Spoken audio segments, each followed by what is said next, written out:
नमस्कार दोस्तों, my name is Rohit Singhal. और आज हम जो वीडियो देख रहे हैं वो है सीए फाउंडेशन के लिए। मैंने पहला लेक्चर बना चुका हूँ पहले से ही, ठीक है। तो अगर आपने पहला लेक्चर नहीं देखा है तो आप देख लेना एक बार।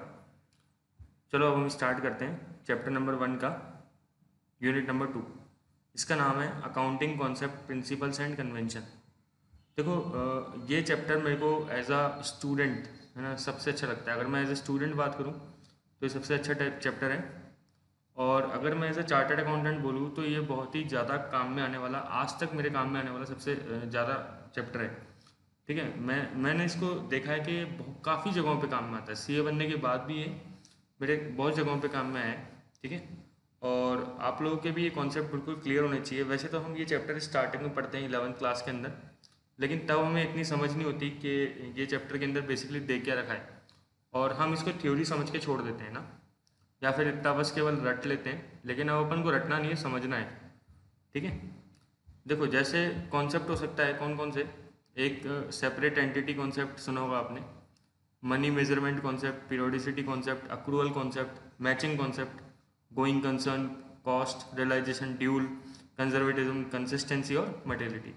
एक एक करके सब पे डिस्कस करेंगे। पहले तो मैंने ये डाला है कि क्यों हम इस चैप्टर को पढ़ रहे हैं। क्या ऐसी नीड आ गई कि भाई हमें ये चैप्टर पढ़ना पड़ा। आखिर कॉन्सेप्ट प्रिंसिपल पढ़ने की जरूरत क्या है। देखो अगर प्रिंसिपल अकाउंट्स में अपन फॉलो नहीं करते तो मेन बात हार्मोनाइजेशन नहीं रहता। हार्मोनाइजेशन मतलब एक जैसे अकाउंट्स नहीं बन सकते। हर कंपनी के अकाउंट्स में अलग अलग अगर प्रिंसिपल फॉलो होंगे तो अपन बेस नहीं बना सकते किसी को भी, है ना। जैसे मान लो आज आप रिलायंस और टाटा के अकाउंट्स कंपेयर कर रहे हो, लेकिन रिलायंस ने स्ट्रेट लाइन मेथड से डेप्रिसिएशन फॉलो कर रखा है, लेकिन टाटा जो है वो रिटर्न डाउन वैल्यू मेथड से डेप्रिसिएशन फॉलो करती है। तो अब इनका कंपैरिजन नहीं हो सकता, ठीक है। या फिर इसी तरीके से बात करो स्टॉक। अगर अपन स्टॉक को कोई कंपनी स्टॉक को फीफो मेथड पे वैल्यू करती है, फीफो पढ़ेंगे क्या होता है, फर्स्ट इन फर्स्ट आउट। और कोई कंपनी, दूसरी कंपनी स्टॉक को वैल्यू करती है LIFO method, last in first out. तो इनका कंपैरिजन नहीं हो सकता, ठीक है। तो इसलिए मैंने एग्जांपल डाला है। जैसे अगर मान लो आप एक ऐसी सिचुएशन में हो कि आप प्रोपराइटर हो और आपने अपने अकाउंट्स की 5 अलग अलग कॉपीज़ निकाली है ना, और 5 अलग अलग लोगों को बांट दी है ना, अकाउंटेंट को दे दी। और आपने बोला कि भाई चलो अकाउंटेंट सारे के सारे पाँचों की पाँचों प्रॉफिट निकाल के बताओ, ठीक है। और उन्होंने पांचों अकाउंटेंट ने क्या किया, 5 अलग अलग अमाउंट ऑफ प्रॉफिट निकाले जिनमें अलग अलग मतलब काफ़ी सारा डिफरेंस है। तो आप क्या सोचोगे यार, ये तो परेशान हो जाओगे कि अकाउंट्स तो एक जैसे थे लेकिन प्रॉफिट 5 आ रहे हैं, ठीक है। तो फिर मतलब क्या होगा सोचो आप। तो इसलिए अकाउंटिंग प्रिंसिपल्स की जरूरत है। तो इसलिए to avoid this a generally accepted set of rules have been developed. This generally set accepted set of rules provide unity of understanding and unity of approach in the practice of accounting, ठीक है। तो इससे practice जो है accounting की practice है वो unite हो पाएगी ना, एक जैसी हो पाएगी। समझ में आ रहा है। चलो देखो अब अपन एक एक करके सारे अकाउंट्स के कॉन्सेप्ट को डिस्कस करते हैं, ठीक है। फिर देखो सबसे पहला कॉन्सेप्ट है बिजनेस एंटिटी कॉन्सेप्ट या सेपरेट एंटिटी कॉन्सेप्ट। आपने पढ़ा होगा, कभी भी सुना होगा कि बिजनेस और बिजनेसमैन दोनों क्या होते हैं, अलग अलग। देखो मैं बिल्कुल डिटेल में जाऊंगा अच्छी तरीके से इस टॉपिक के।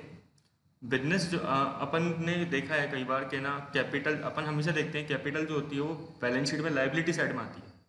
कई लोग सोचते हैं कि लाइबिलिटी में क्यों आती है। कई लोग ये भी सोचते हैं कि जो प्रॉफिट होता है वो लाइबिलिटी में क्यों आता है, जबकि प्रॉफिट तो असेट होती है, असेट होनी चाहिए तो वो असेट में आनी चाहिए, ठीक है। तो इसका रीज़न क्या है, सेपरेट एंटिटी कॉन्सेप्ट। देखो जब बिजनेसमैन बिजनेस के अंदर पैसा लगाता है तो बिजनेस के लिए वो असेट है, लाइबिलिटी है। देखो आप किसी बिजनेस में पैसा लगाओ तो बिजनेस आपको पैसा वापस देगा, तो बिजनेस के लिए वो क्या है, लाइबिलिटी, ठीक है। और बिजनेस की रिस्पॉन्सिबिलिटी कि आप, क्योंकि बिजनेसमैन ने उसमें पैसा लगाया है तो बिजनेस की रिस्पॉन्सिबिलिटी कि बिजनेस उसे कुछ ना कुछ कमा के दे, और वो जो कमा के देगा वो है प्रॉफिट। तो इसलिए बिजनेस की जो लाइबिलिटी होती है वो प्रॉफिट होता है, ठीक है। अगर आपसे कभी कोई भी पूछे कि प्रॉफिट लाइबिलिटी क्यों होती है, तो आप बोलेंगे कि बिजनेस को जो है बिजनेसमैन को प्रॉफिट चुकाना होता है, इसलिए वो प्रॉफिट लाइबिलिटी है। और लॉसेस क्या होते हैं, इसलिए असेट होती है, ठीक है। तो अपन कई बार देखते हैं कि जो लॉसेस होते हैं वो असेट साइड में शो होते हैं, और कई बार कुछ लोगों को उसका रीजंस नहीं पता रहते, तो आपको रीज़न समझने हैं। सीए में सबसे मेन चीज़ क्या है, कॉन्सेप्चुअल अंडरस्टैंडिंग बहुत क्लियर होनी चाहिए। देखो, सीए फाउंडेशन बहुत बड़ा इशू नहीं है। सीए फाउंडेशन तो आप है ना 11th-12th की नॉलेज से भी आराम से क्लियर कर सकते हो, कोई ज़्यादा बड़ी बात नहीं है सीए फाउंडेशन क्लियर करना। हाँ, अगर आप नॉन मैथ से हो तो थोड़ा आपको मैथ्स पढ़ना पड़ेगा, मैथ रीजनिंग। बाकी सारे सब्जेक्ट आप लोगों के लिए, मतलब आपके लिए बहुत सिंपल है। ठीक है, इकोनॉमिक्स है, इकोनॉमिक्स बहुत सारे बच्चे, इकोनॉमिक्स सीबीएसई के अंदर तो है ही 11th-12th के अंदर। राजस्थान बोर्ड में चलो कई बच्चे ऑप्शनल होती है, कई बच्चे लेते हैं, कई बच्चे नहीं लेते। सीबीएसई वालों की तो क्लियर होती है। लॉ बिल्कुल इजी सब्जेक्ट होता है, ऐसा कोई हार्ड होता नहीं है। अकाउंट्स अपना होम सब्जेक्ट है, क्योंकि आप सीए कर रहे हो तो इसका मतलब आपकी अकाउंट्स अच्छी है, ये तो मान के चलते हैं सबके सब जने। और नहीं है तो आप उसको पूरा इसको पॉलिश करोगे अभी। ठीक है, लेकिन मेन इशू आता है आईपीसीसी। आईपीसीसी के बाद फाइनल। क्योंकि कई बच्चे क्या करते हैं, अटैम्प्ट पे अटैम्प्ट लगा देते हैं सी आईपीसी और फाइनल के अंदर। रीज़न क्या होता है, आपने सोचा है कभी? रीज़न ये होता है कि कई बच्चों की कॉन्सेप्चुअल अंडरस्टैंडिंग क्लियर नहीं होती है ना। हाँ, ये भी हो सकता है कई बार के जो सी इंस्टीट्यूट है वो मार्क्स नहीं देता, क्योंकि उसको अपना कुछ रेशोज मेंटेन करने होते हैं ना। ठीक है, लेकिन वो अपन उस पर नहीं जाएंगे। लेकिन आप ये समझना कि बहुत सारे बच्चे ऐसे होते हैं कई बार जिनकी कॉन्सेप्चुअल अंडरस्टैंडिंग क्लियर नहीं होती, और इसलिए वो सी ए फाउंडेशन तो पास कर लेते हैं, लेकिन वो जब आईपीसी से फाइनल में पहुंचते हैं तो बड़ी दिक्कत आती है। ठीक है, तो देखो, तो समझ में आ गया। अपन अकाउंट्स किसके बना रहे हैं, बिजनेसमैन के या बिजनेस के? अपन अकाउंट्स बना रहे हैं बिजनेस के। तो बिजनेस के लिए जो कैपिटल होती है वो लायबिलिटी होती है। क्लियर? क्या समझ में आ गया होगा? तो ध्यान रखना, आप कभी भी हम बिजनेसमैन के पर्सनल ट्रांजेक्शन को बिजनेस में रिकॉर्ड नहीं करते। क्लियर? अब देखो, सेकंड कॉन्सेप्ट है money measurement concept. Money measurement concept क्या कहता है, जब तक कोई ट्रांजैक्शन पैसे में ना हो, है ना, मनी में ना हो, तब तक उसको अपन रिकॉर्ड नहीं कर सकते। जैसे मान लो आप कभी भी ये रिकॉर्ड नहीं करेंगे कि डायरेक्टर की डेथ हो गई। ठीक है, चाहे वो बहुत ही बड़ा इंसिडेंट है, कंपनी उससे बहुत नुकसान में हो सकती है, लेकिन फिर भी अपन ऐसे इंसिडेंट को रिकॉर्ड नहीं करेंगे, क्योंकि ये ट्रांजैक्शन मनी में मेजर नहीं करा जा सकता। इसी तरीके से अपन ने 10 चेयर्स परचेज करी, सपोज करो 10 जो चेयर परचेज करी, कुर्सियाँ परचेज करी, उसको अपन ऐसे रिकॉर्ड नहीं कर सकते कि हमने 10 चेयर परचेज करी है। नहीं, हमें इसकी वैल्यू मल्टीप्लाई, इससे कुछ वैल्यू निकालनी पड़ेगी। जैसे 500 रुपये की एक चेयर है, तो 10 चेयर कितने की हो गई, 5000 की। तो हम एंट्री कितने से पास करेंगे, 5000 से, ना कि 10 चेयर से। मतलब अकाउंट्स में क्वांटिटी रिकॉर्ड नहीं होती है। इसी तरीके से अगर कोई जो एम्प्लॉई है वो बहुत ईमानदार है, लॉयल है, ठीक है, तो अपन उसकी लॉयल्टी रिकॉर्ड नहीं कर सकते अकाउंट्स के अंदर। समझ में आ रहा है? तो इसलिए इसे कहते हैं मनी मेजरमेंट कॉन्सेप्ट। जब तक कोई ट्रांजेक्शन मनी में नहीं रिकॉर्ड होगा, मेजर किया जा सकता, तब तक अपन उसको रिकॉर्ड नहीं करेंगे। और अगर आप लोगों को याद हो तो अपन ने जब फर्स्ट अपना लेक्चर डिस्कस किया था तो अपन ने बोला था money measurement concept is the limitation of accounting. ठीक है, कि अपन क्वालिटी रिकॉर्ड नहीं कर पा रहे अकाउंट्स के अंदर। ठीक है, चलो, पीरियोडिसिटी कॉन्सेप्ट दोस्तों बहुत ही इंपॉर्टेंट है। ये आपके सीए फाइनल तक काम में आएगा, जैसे सारे सारे ही वैसे काम आएंगे, लेकिन ये कुछ ज़्यादा ही है ना। पीरियोडिसिटी कॉन्सेप्ट मतलब क्या होता है कि अकाउंट्स है ना, अपन एक पीरियड के हिसाब से बांटते हैं। भाई आपने सुना होगा कि अकाउंट जो होते हैं गोइंग कंसर्न होते हैं। गोइंग कंसर्न मतलब क्या, कि हम मानते हैं बिजनेस जो है उसकी कोई लाइफ फिक्स नहीं है, उसकी अनलिमिटेड लाइफ है, वो ज़िंदगी भर चलता रहेगा, 1000 साल भी, लाख साल भी, ऐसे चलता ही रहेगा, चलता ही रहेगा। लेकिन इसका मतलब ये थोड़ा है कि अपन 1 लाख साल बाद या 1000 साल बाद या 100 साल बाद प्रॉफिट एक साथ बैठ के निकालेंगे जब बिजनेस बंद होगा। नहीं, अगर आपको बिजनेस चलाना है तो अपन को एक मोटिवेशन होना चाहिए कि, और वो मोटिवेशन क्या होगा कि आपका प्रॉफिट। ठीक है, आपका प्रॉफिट वो है, प्रॉफिट जो है वो आपका मोटिवेशन है। और वो प्रॉफिट कैसे पता लगेगा, जब आप अकाउंट्स बनाएंगे। तो इसलिए हम अकाउंट्स को कैसे बांटते हैं, पीरियड वाइज बांटते हैं। ठीक है, हम पीरियड लेते हैं 1 अप्रैल से 31 मार्च, या 1 जनवरी से 31 दिसंबर। ऐसा कोई फिक्स नहीं है कि हर कंपनी इंडिया के अंदर, आप ये नहीं कह सकते कि इंडिया में हर कंपनी 1 अप्रैल से 31 मार्च तक फॉलो करती है, या फिर इंडिया में हर कंपनी जो है वो 1 जनवरी से 31 दिसंबर तक फॉलो करती है। बस जो आप आईपीसी में पढ़ोगे, वो इनकम टैक्स एक्ट जो है 1961 का, वो कंपलसरी कहता है कि जो ईयर स्टार्ट होगा वो 1 अप्रैल से चालू होगा, और जो ईयर एंड होगा वो 31 मार्च को होगा। इसीलिए बहुत सारी इंडिया की जो कंपनीज है वो 1 अप्रैल से 31 मार्च ईयर फॉलो कर रही है। ठीक है, लेकिन मैं आपको एक अपडेट देता हूँ इसके अंदर कि जो अभी प्रेजेंट गवर्नमेंट है, मोदी गवर्नमेंट, वो चाहती है कि अपना जो ईयर है वो 1 जनवरी से बने। ठीक है, 1 जनवरी से 31 दिसंबर। और आपको पता हो तो इंडिया के अंदर मध्य प्रदेश मध्य प्रदेश फर्स्ट ऐसा राज्य बन गया है जिसने अपना ईयर जो है वो 1 जनवरी से 31 दिसंबर शिफ्ट भी कर दिया है। ठीक है, बाकी सारी जो गवर्नमेंट्स है वो 1 अप्रैल से फॉलो कर रही है ईयर। चलो, अक्रूवल कॉन्सेप्ट। अक्रूवल कॉन्सेप्ट मतलब कि transaction should be recorded on due basis. Due basis मतलब क्या, कि ट्रांजेक्शन कैसे रिकॉर्ड करने, ड्यू बेसिस के आधार पे। कि देखो, जब मैं ना 11th क्लास में था तो मेरे मन में एक कन्फ्यूज़न आया, ठीक है, कि जो अकाउंट्स हैं उसके अंदर हम क्रेडिट सेल्स क्यों रिकॉर्ड करते हैं और अकाउंट्स के अंदर क्रेडिट परचेज क्यों रिकॉर्ड करते हैं। तो मेरे मन में कन्फ्यूज़न क्यों आया, मैंने सोचा यार कि क्रेडिट सेल करने से कोई पैसा तो मिला नहीं और ना क्रेडिट परचेज करने से कोई पैसा दिया अपन ने अभी तक। तो भाई जब पेमेंट ही नहीं मिला तो किस बात को मैं क्रेडिट सेल्स दिखाऊं, P&L के अंदर है ना, ट्रेडिंग के अंदर अपनी क्यों सेल्स दिखाएं। तो मैंने अपने टीचर से पूछा कि मेरे को समझ में नहीं आया, और मैं काफ़ी सोचता रहा पूरा दिन निकल गया। तो फिर मैंने अपने टीचर से पूछा कि भाई ये रीज़न क्या है कि हम क्रेडिट सेल्स अपने अकाउंट्स में रिकॉर्ड करते हैं। तब उन्होंने बोला कि वैसे हम आगे पढ़ेंगे, तो उन्होंने बोला कि अकाउंट्स में 2 सिस्टम होते हैं, एक तो कैश सिस्टम होता है और एक अक्रूवल सिस्टम होता है। वैसे आप लोग पढ़ चुके हो 12th में, 11th में, कैश सिस्टम और अक्रूवल सिस्टम। कैश सिस्टम अगर अपन कोई भी पर्सन अगर कैश सिस्टम फॉलो करता है तो वो ट्रांजेक्शन जो है वो किस बेसिस पे दिखाता है, कैश बेसिस पे। लेकिन अगर कोई भी पर्सन अगर अक्रूवल सिस्टम फॉलो करता है तो वो ट्रांजेक्शन किस पे दिखाता है, ड्यू बेसिस पे। सर, अक्रूवल सिस्टम का एक और नाम होता है, बताओ, आप बताओ क्या नाम होता है। अक्रूवल सिस्टम को मर्केंटाइल सिस्टम भी कहते हैं, MERCANTILE। एक चीज़ और, आप अभी शॉर्ट में नोट्स बनाते रहना। अगर आप अभी छोटे छोटे नोट्स बनाते रहोगे तो आपको एग्जाम में दिक्कत नहीं आएगी, है ना। वैसे ये जो भी कंटेंट लिखा है वो अपने मॉड्यूल में से लिखा है। मैं कभी भी किसी कोचिंग इंस्टीट्यूट के जो नोट्स हैं वो प्रेफर नहीं करता, और ना मैं आपको बोलूँगा कि आप किसी कोचिंग इंस्टीट्यूट के नोट्स लें और उससे पढ़ाई करें, क्योंकि अपना जो CA इंस्टीट्यूट है, आप अभी 12th पास ही कराया आप लोगों ने ज़्यादातर ने, अपना जो CA इंस्टीट्यूट है वो कभी भी नहीं चाहता, ध्यान रखना, कि आप किसी कोचिंग इंस्टीट्यूट के नोट्स पढ़ें। हमेशा वो चाहता है कि आप जो CA का मॉड्यूल है उसको बार बार पढ़ें। ठीक है, तो और CA का मॉड्यूल अच्छा होता है, ऐसी कोई दिक्कत नहीं है, बस थोड़ी सी गलतियाँ होती है। ठीक है, और गलतियों के लिए हम बैठे हैं आपको बताने के लिए। तो ठीक है, अक्रूवल सिस्टम का एक और नाम क्या होता है, मर्केंटाइल सिस्टम। ये देखो, ये लिखा भी हुआ है। ठीक है, तो आपको 2 सिस्टम होते हैं अकाउंट्स मेंटेन करने के, एक तो कैश सिस्टम और एक अक्रूवल सिस्टम। अक्रूवल सिस्टम कहता है ट्रांजेक्शन कैसे दिखाएंगे, ड्यू बेसिस पे। तो जैसे मान लो आज मैंने किसी को गुड्स बेचे उधार, तो भले ही मेरे को आज पैसा नहीं मिला, लेकिन मेरे पास पैसे मिलने का राइट तो है ना, मैं पैसे तो लूँगा उससे, क्योंकि मैंने उसको गुड्स बेचे हैं अपने। इसी तरीके से मान लो मैंने अपने पड़ोसी से अपनी दुकान, जो मेरे पास में घर के पास में दुकान है, उससे गुड्स परचेज करे, तो वो मेरा एक्सपेंस तो है ही। अभी चाहे मैं उसको पे करूँ या नहीं करूँ, मैं उसको हो सकता है 3 दिन बाद पे करूँ, तो खर्चा तो मानना पड़ेगा, उसके लिए मुझे अपना जो भी बंदोबस्त है पेमेंट करने का वो करना पड़ेगा। तो अक्रूवल सिस्टम में मैं क्रेडिट परचेज भी दिखाता हूँ और कैश परचेज भी दिखाता हूँ।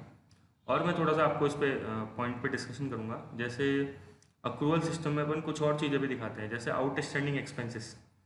आउटस्टैंडिंग एक्सपेंस पे अपन बातें बाद में करेंगे क्या होता है एग्जैक्टली, लेकिन आउटस्टैंडिंग एक्सपेंसेस भी कहाँ दिखाए जाते हैं, अक्रूवल सिस्टम में। अगर अपन कैश सिस्टम फॉलो कर रहे हैं तो आउटस्टैंडिंग एक्सपेंस दिखाने की जरूरत नहीं होती है, क्योंकि आउटस्टैंडिंग एक्सपेंस क्या होता है, जो अपन ने एक्सपेंस ड्यू तो हो गए बट पे नहीं करे। तो जो एक्सपेंस ड्यू हो गए बट पे नहीं करे, तो वो अपन किधर दिखाएंगे, अक्रूवल सिस्टम के अंदर। ठीक है, इसी तरीके से प्रीपेड एक्सपेंसेस को भी अपन किधर शो करते हैं, अक्रूवल में। ऐसे अनर्ड इनकम, अक्रूड इनकम्स, ये सारी अपन शो करते हैं अक्रूवल कॉन्सेप्ट के अंदर, ना कि कैश सिस्टम के अंदर, है ना। तो इस पर अपन और डिस्कशन करेंगे बाद में, तो टेंशन वेंशन मत लेना। देखो, मैचिंग कॉन्सेप्ट। एक दिन मैंने एक स्टूडेंट से पूछा कि यार ये मैचिंग कॉन्सेप्ट क्या होता है, तो स्टूडेंट पता है क्या बोलते हैं, कि कुछ स्टूडेंट ऐसे बोले कि सर इनकम और एक्सपेंसेस को मैच जब कर देते हैं तो उसे कहते हैं मैचिंग कॉन्सेप्ट। तो मैंने कहा भाई अगर इनकम और एक्सपेंसेस को मैच कर देंगे तो प्रॉफिट कितना आएगा ज़रा बताना। तो बोला सर प्रॉफिट 0 आएगा। सही बात है ना, अगर इनकम और एक्सपेंसेस को मैच कर देंगे तो प्रॉफिट 0 आएगा। तो मैंने सोचा, तो मैंने उस पर्सन को पूछा, मैंने कहा यार स्टूडेंट को पूछा कि भाई अगर ये प्रॉफिट 0 आएगा तो क्या हमेशा अपने अकाउंट्स में प्रॉफिट 0 आता है, ऐसा होता है। तो फिर वो पर्सन स्टूडेंट कन्फ्यूज़ हो गया।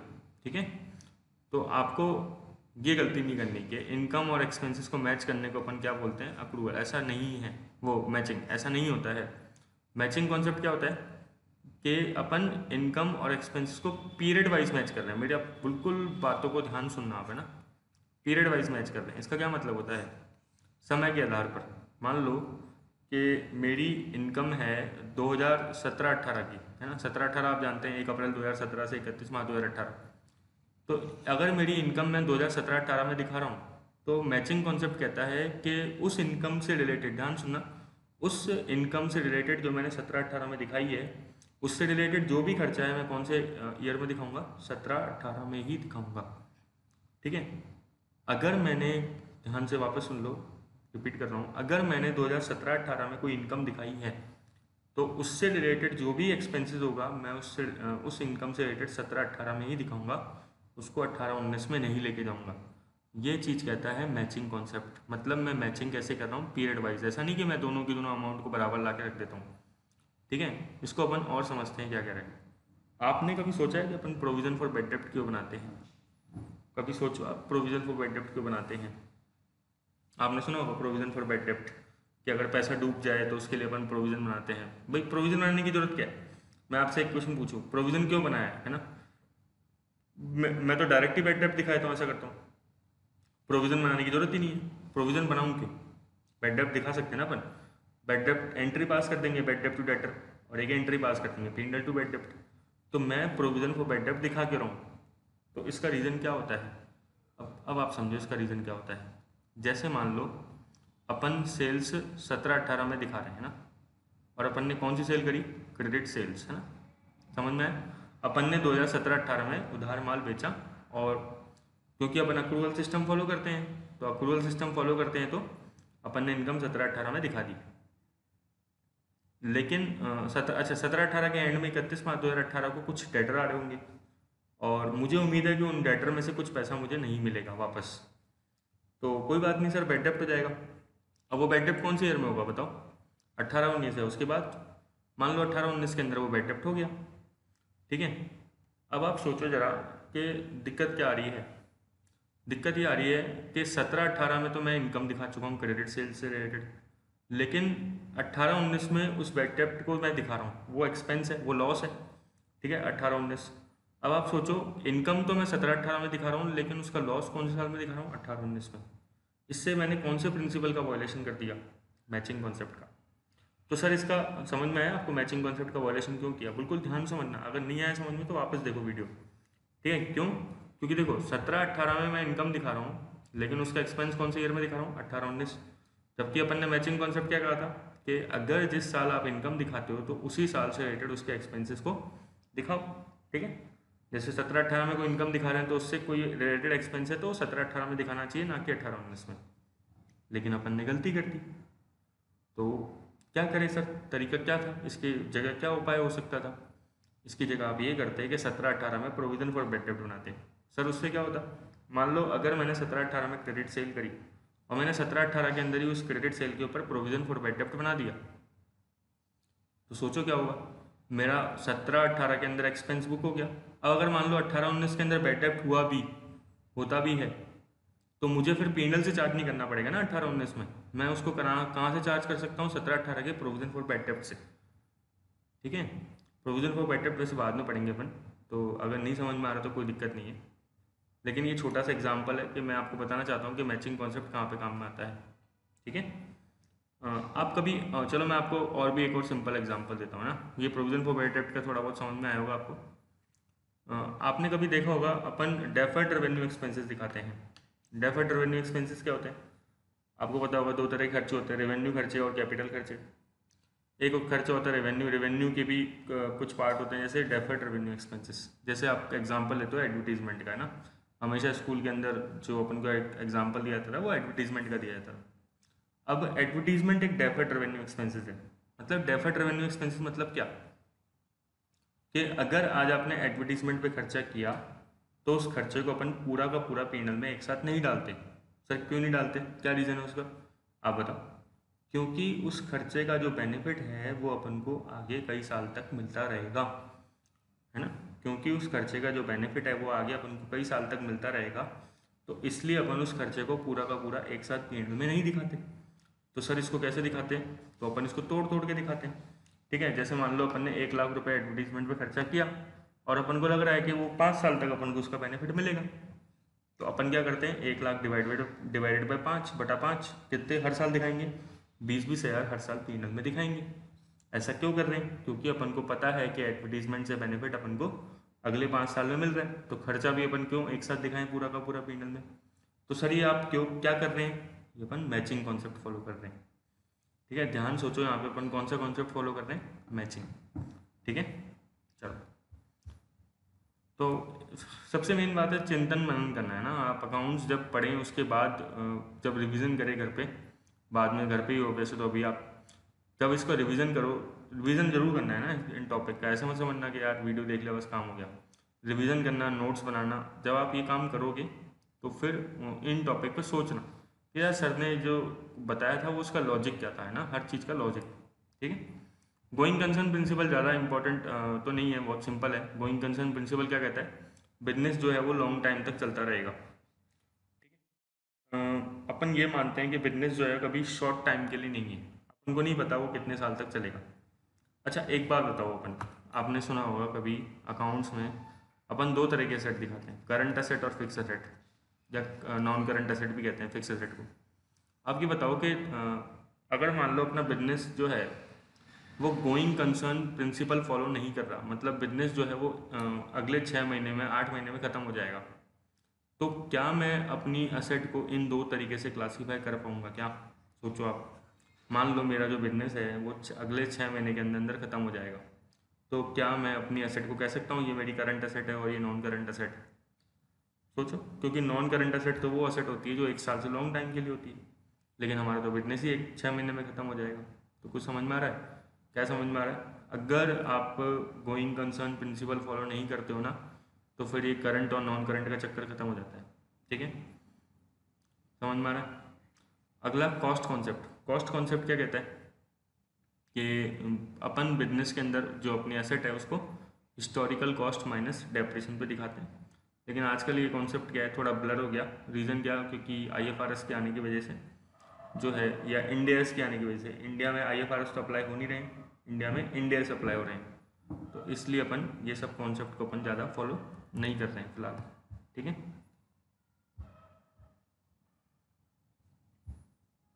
चलो अब अपन देखते हैं।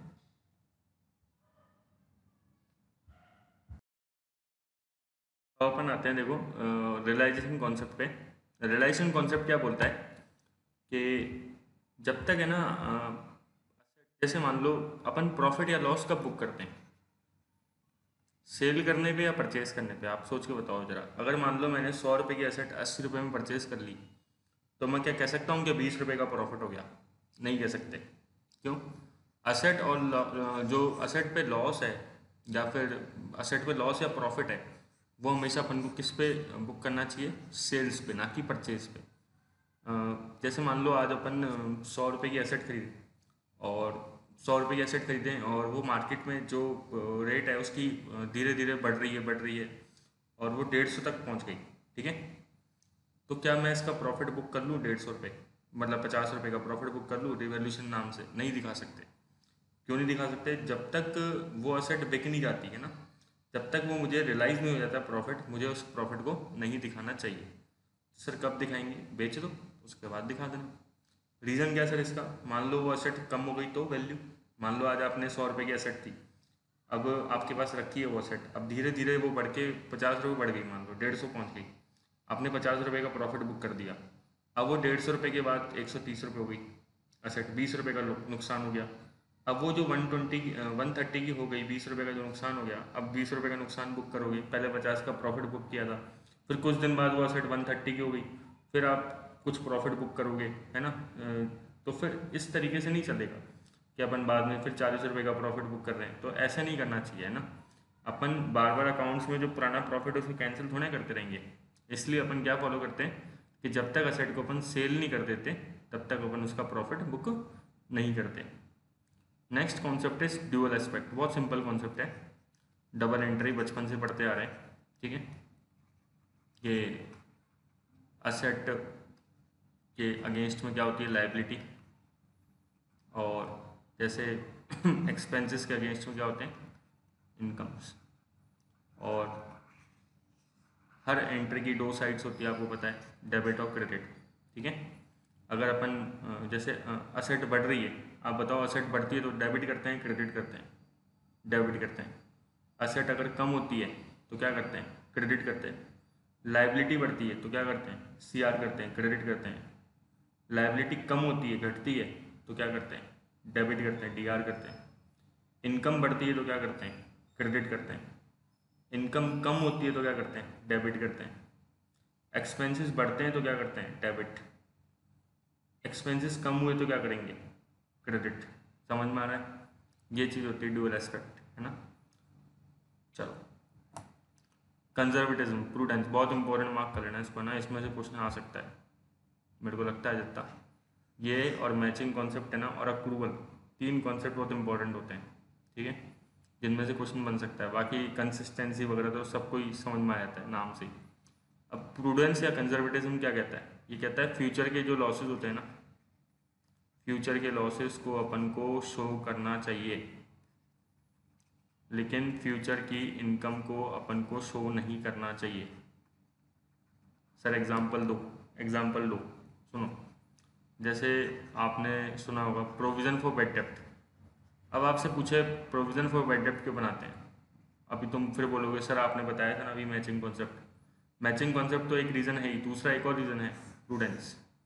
भाई अगर मेरे को फ्यूचर में लॉस दिख रहा है कि मेरे को लॉस होने वाला है, तो मुझे क्या करना चाहिए, प्रोविज़न पहले से बना लेना चाहिए, ठीक है। ये अच्छे अकाउंटेंट की निशानी होती है।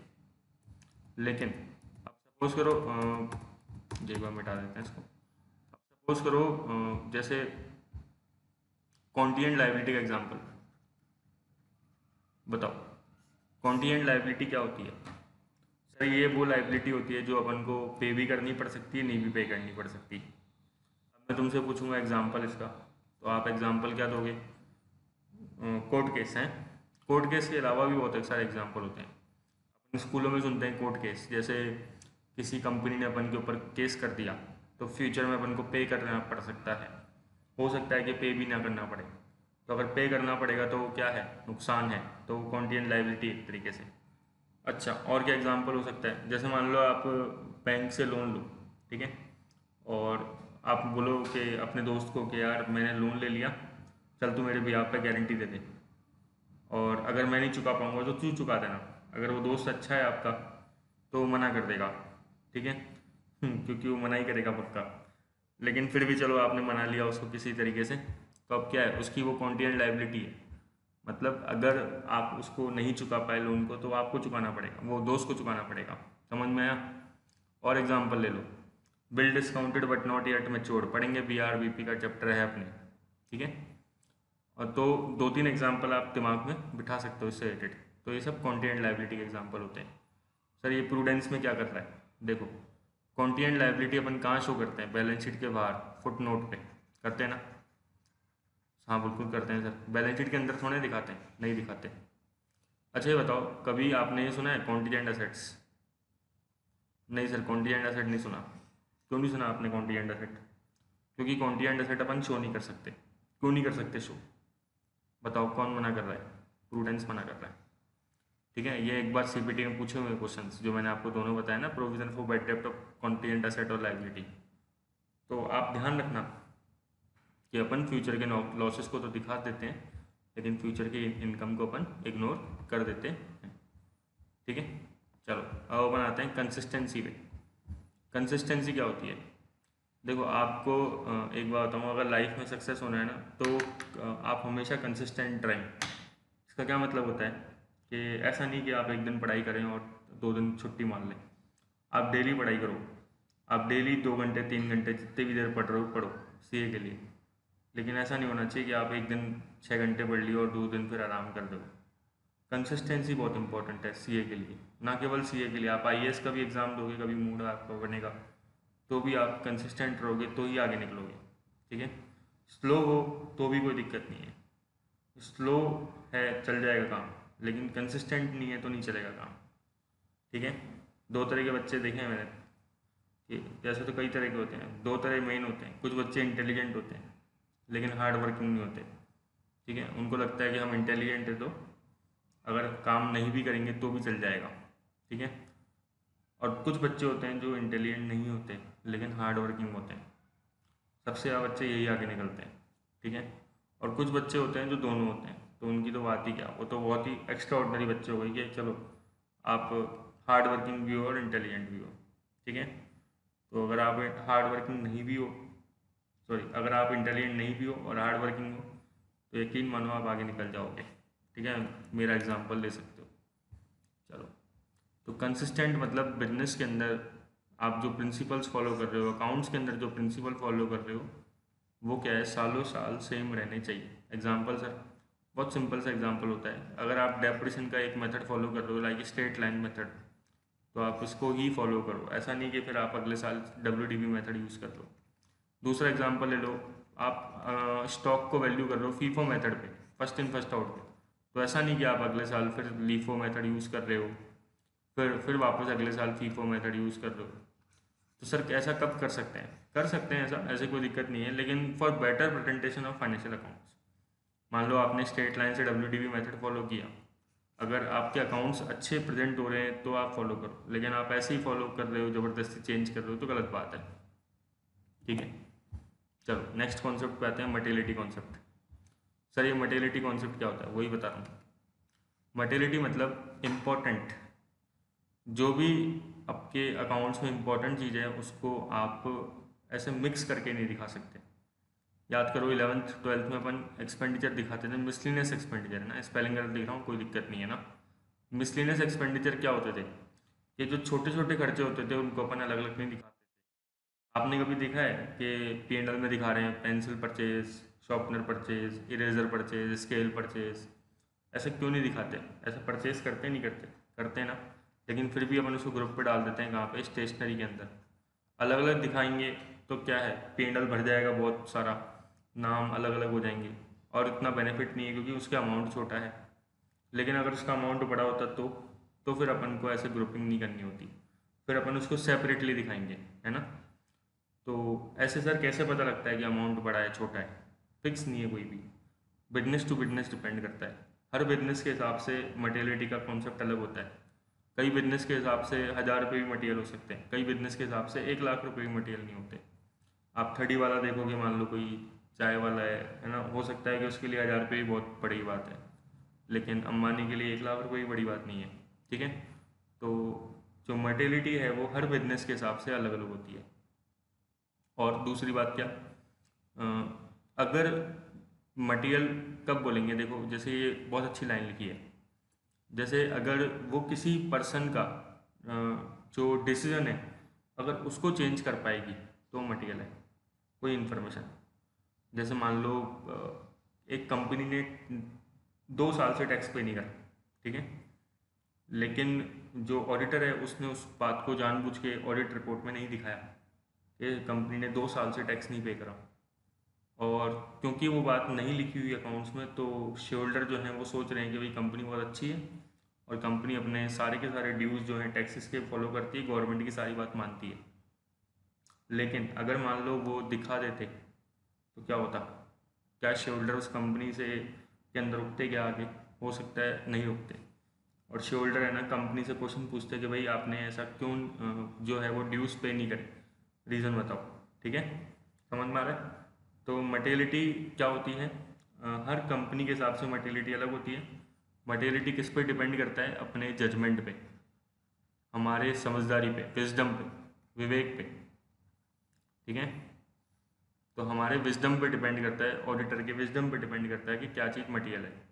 तो और जो मटेरियल आइटम्स होते हैं, जो अच्छे क्वांटिटी के आइटम होते हैं, अच्छे अमाउंट के आइटम होते हैं, उसको आप छोड़ नहीं सकते, ना कि आप उसकी ग्रुपिंग कर सकते हो, उसका आपको डिस्क्लोजर करना पड़ता है। ठीक है, देखो ये क्या आया, अभी आया 3 फंडामेंटल अकाउंटिंग एजम्पन्स। कौन कौन सी है फंडामेंटल अकाउंटिंग एजम्पन? बिल्कुल सिंपल, गोइंग कंसर्न, कंसिस्टेंसी और अप्रूवल पूछ सकते हैं आपके एग्जाम में, ध्यान रखना है ना। ये फंडामेंटल अकाउंटिंग अजम्पशन कौन कौन सी है। गोइंग कंसर्न, बिजनेस चलता रहेगा लॉन्ग टाइम तक। कंसिस्टेंसी, लगातार बिजनेस के प्रिंसिपल्स फॉलो करोगे आप, चेंज नहीं करोगे बार बार। अक्रूवल कॉन्सेप्ट क्या बोलते थे बताओ उसको, दूसरा नाम क्या था, मर्केंटाइल। इसका मतलब क्या था, ट्रांजेक्शन को ड्यू बेसिस पे दिखाना चाहिए। अगर अक्रूवल कॉन्सेप्ट फॉलो नहीं करते तो उसका अपोजिट क्या होता है, कैश सिस्टम। एक चीज़ और ध्यान रखना, कंपनी जो होती है ना, इंडिया की जितनी भी कंपनीज है, उनको कंपलसरी है कि अक्रूवल सिस्टम फॉलो करना है, मर्केंटाइल सिस्टम फॉलो करना। क्योंकि अगर वो कंपनी अक्रूवल सिस्टम या मर्केंटाइल सिस्टम फॉलो नहीं करती तो उसके अकाउंट्स ट्रू एंड फेयर नहीं माने जाते। समझ में आया, ठीक है। और अगली बात क्या, कि ये जो अकाउंट्स के तीन अपन ने फंडामेंटल अकाउंटिंग एजम्पशन पढ़े, ये एएस नंबर 1 में दे रखे हैं। एएस पढ़ेंगे बाद में क्या होते हैं ना। एएस नंबर 1 का नाम है डिस्क्लोजर ऑफ अकाउंटिंग पॉलिसी। चलो, अब बिल्कुल सिंपल सिंपल सी बातें आ रही है ना।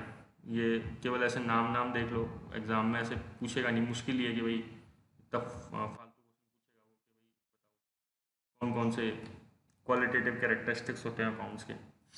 फिर भी देख लो, अंडरस्टैंडेबिलिटी, समझ में आना चाहिए अकाउंट्स, रिलेवेंट, फालतू इन्फॉर्मेशन नहीं, रिलायबिलिटी, मतलब उसमें गड़बड़ नहीं होनी चाहिए, विंडो ड्रेसिंग नहीं होनी चाहिए, कंपेरेटिबिलिटी, मैंने आपको बताया प्रिंसिपल्स सेम होने चाहिए। मटेरियलिटी, अभी अपन ने डिस्कस किया कि जो छोटे मोटे चीज़ें होती है उसको अपन ग्रुपिंग कर सकते हैं, लेकिन बड़ी बड़ी चीज़ों को अपन नहीं कर सकते ना, उसको अलग से डिस्क्लोज करना पड़ता है। सब्सटेंस ओवर फॉर्म बहुत इंपॉर्टेंट है ना, तो अपन ने फर्स्ट क्लास में ही पढ़ा था। ये सब्सटेंस ओवर फॉर्म क्या है, ओवर के बीच में अगर लीगल लगा तो पूरा सेंटेंस हो जाएगा। सब्सटेंस ओवर लीगल फॉर्म क्या होता है, इसका मतलब होता है कि जो ट्रांजेक्शन है उसको अपन लीगलिटी से नहीं देखेंगे केवल, जो लीगल है वो तो अलग चीज़ है, अपन को लीगल से मतलब नहीं है, अपन को ट्रांजेक्शन को एज अ सब्सटेंस देखना है, ठीक है। जैसे एग्जांपल लो, आप किस्तों में कोई गाड़ी परचेज करके ले गए, हायर परचेज पे। अब ये बताओ, जब अपन हायर परचेज पे कोई गाड़ी परचेज करते हैं तो उसके ओनर कब बनेंगे, किस्तों पे अपन ने परचेज करी तो सर उसके ओनर जब बनते हैं जब अपन सारी किस्तें पे कर देंगे, ठीक है, ऐसे ही होगा। लेकिन अपन उसको बुक्स में कब से दिखाना चालू करते हैं उस गाड़ी को, जब अपन उसको लेके आते हैं और उसको डेप्रेशन भी लगाते हैं, ठीक है। तो अपन क्या फॉलो कर रहे हैं, सब्सटेंस ओवर लीगल फॉर्म। अपन स्टार्टिंग से मान रहे हैं कि अपन उस गाड़ी के ओनर हैं, लेकिन रियल में अगर कागजों के हिसाब से देखा जाएगा तो ओनर कब बनेंगे, जब आप उसकी सारी की सारी किस्तें पूरी चुका देंगे। Next, prudence. प्रूडेंस मतलब कंजर्वेटिज्म, फ्यूचर के लॉसेस को ध्यान में रखना, फ्यूचर की इनकम को छोड़ना, बहुत इंपॉर्टेंट टॉपिक था, बताया था।